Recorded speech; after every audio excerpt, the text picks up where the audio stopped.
Hello, and welcome to Founder Freedom from Hustler to CEO, the podcast built for e-commerce entrepreneurs and small business owners who are ready to work less, earn more, and scale smarter. I am your host, Stephen Palmer, and today we're talking about handmade art that bucks the boring. Meet Abby Meadows, founder of Mettle by Abby, a fine jewelry line where every piece is one of a kind and gemstone inspired, crafted to stand out in a sea of sameness. Let's jump in with Abby. Welcome, Abby. How are you doing today? I'm well. How are you? Doing good. Thank you. Thank you for being here. Thank you. Can you tell us a little bit about your brand and the value proposition that you're bringing into the world? You said it very well. Mettle by Abby is, well, Mettle stands for strength of spirit, and that's just something I want to give to people. But also, it's the jewelry market is very saturated, and yet I still see people wearing all of the same jewelry, even though it's supposed to really express who they are. And I, in a lot of ways, feel like I design jewelry for people who don't necessarily love jewelry. So, kind of a conundrum. That is a conundrum. So you kind of express this already, but what really inspires you to work on your brand every day? Uh, it's hard to say other than every single cell in my body feels drawn to it. It's a huge sense of fulfillment. I've been doing this for over 22 years and I am still just super excited about it every day. I can't wait to get to my bench and get to work because gemstones never stop showing me new things. I never stop finding new gemstones and I love sharing that with the world. So it does not get boring. That's really awesome. You're lucky. I just want to say that. Yeah. That is not normal. So way back in the day when you did start, what was the gap that you saw that you wanted to fill in the market that led you to chase this dream? Well, jewelry was boring and kind of crappy, like it falls apart. I've had so many pieces that somebody has like accidentally run over with their car and it didn't take much for me to fix it. So that's always kind of a fun thing. But yeah, I started making it for me and then other people wanted in on it. And so it kind of started from, I guess, a need from other people coming to me and asking for it. I didn't start seeking other people. I was doing it for myself and other people wanted to join in. So you were a creator and you were your own best model. Yeah. It is nice being able to be a walking billboard. It doesn't hurt. Yeah. That's awesome. So in terms of getting past that part and like into maybe distribution or growth, like what was the existing way that other jewelry companies were coming to market that made your business different? The way that other ones are coming to market. Well, what was broken that you're trying to solve?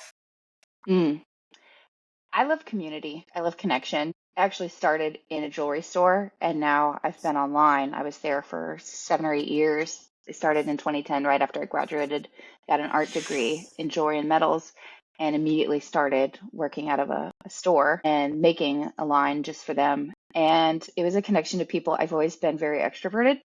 And it's funny. The store owner was like, "You aren't really selling to people. You're acting more like a bartender." Yeah. Because I would just sit there and I would like talk to people, but it's a relationship thing. And it's like they're going to be wearing my work. Like I don't know, I'm part of their every day. They're wearing my jewelry, they take me everywhere with them.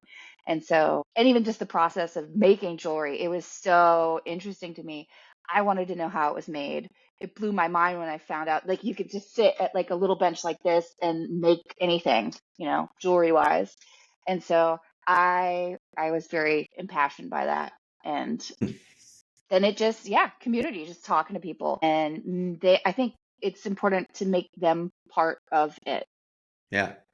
Because they're the next stage, right? I mean, Yeah. you're in Very well business. put. It Very goes, well put. you're part of it, but it keeps going. That's cool. You kind of talked about my next question, which is really like, how does your business solve that problem about that gap that we just described. And it's really just because it comes from you, right? Yeah. You're the passion. Yeah.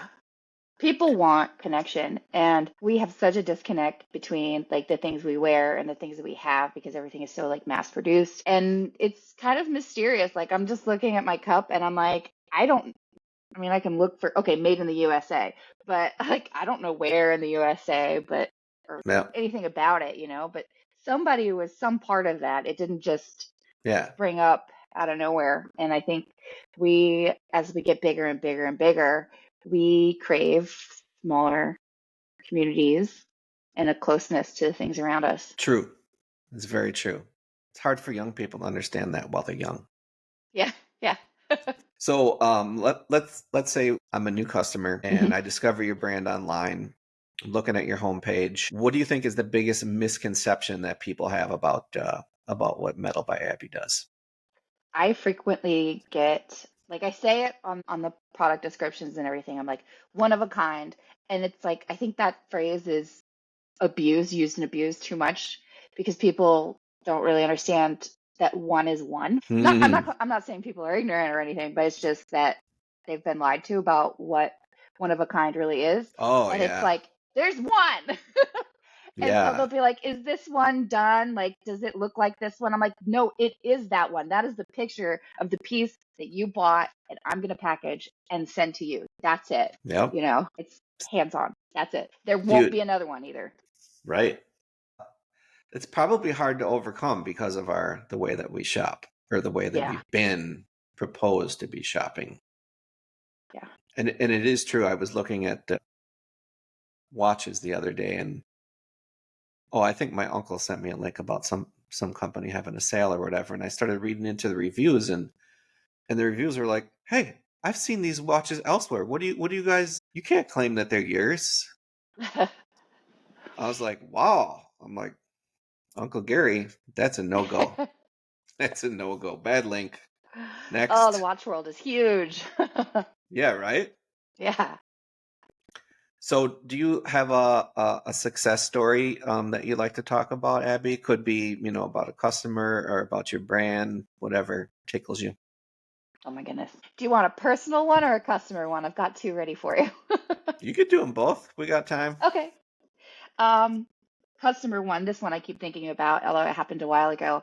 A customer of mine was wearing, it was one of my early pieces. It was a strawberry with a little red garnet in it. Just kind of something cute, right? And fun. And she was wearing it, and her neighbor, she had a neighbor who had lost her dad, kind of young, and they were good friends. And she was like checking in on her neighbor, and Mm-hmm. her neighbor looked at her necklace, the strawberry, and smiled. And she was like, "Oh my gosh, that's the first time I've seen you smile and I don't even know how long." So she like just took it off and gave it to her. Oh wow.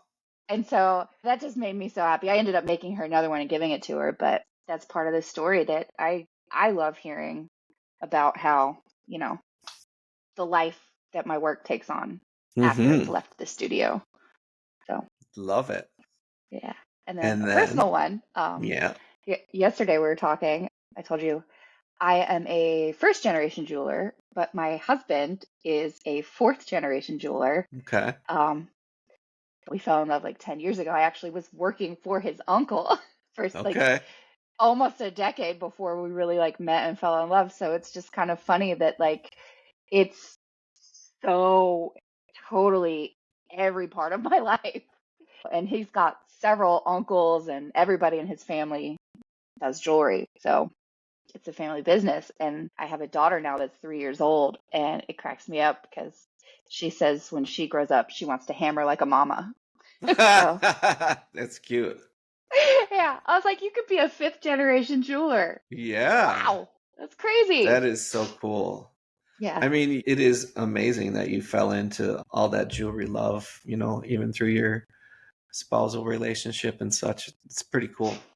Way cool it's, story. So, do you see any trends right now that are shaping the future of your industry mm, specifically, your little niche, yeah. custom jewelry?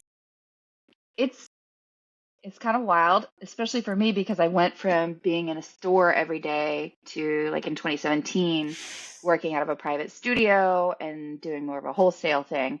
So I've been really getting back into the store on a regular basis just to get my feet on the ground.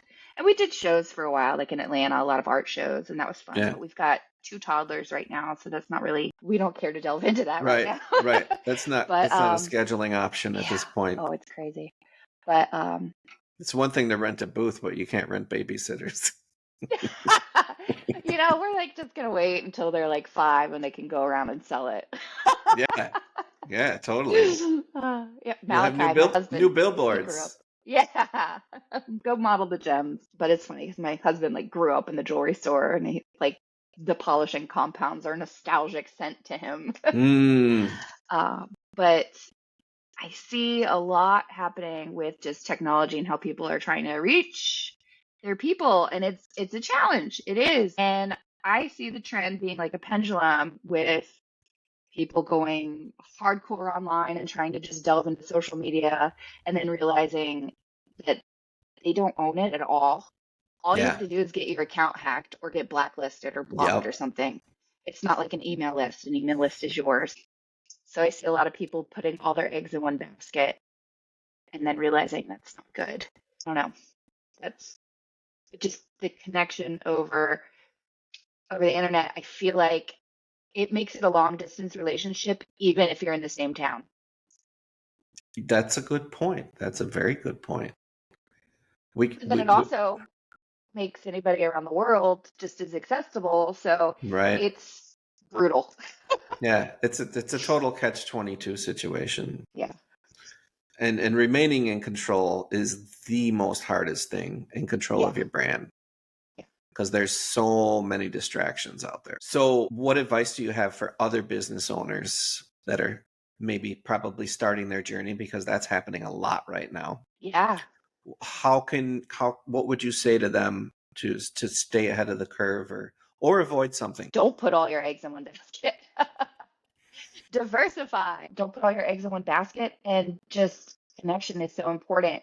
It's so funny. Like we can get so focused on the numbers, but Mm-hmm. honestly, all you have to do is get a couple of diehard fans and Yeah.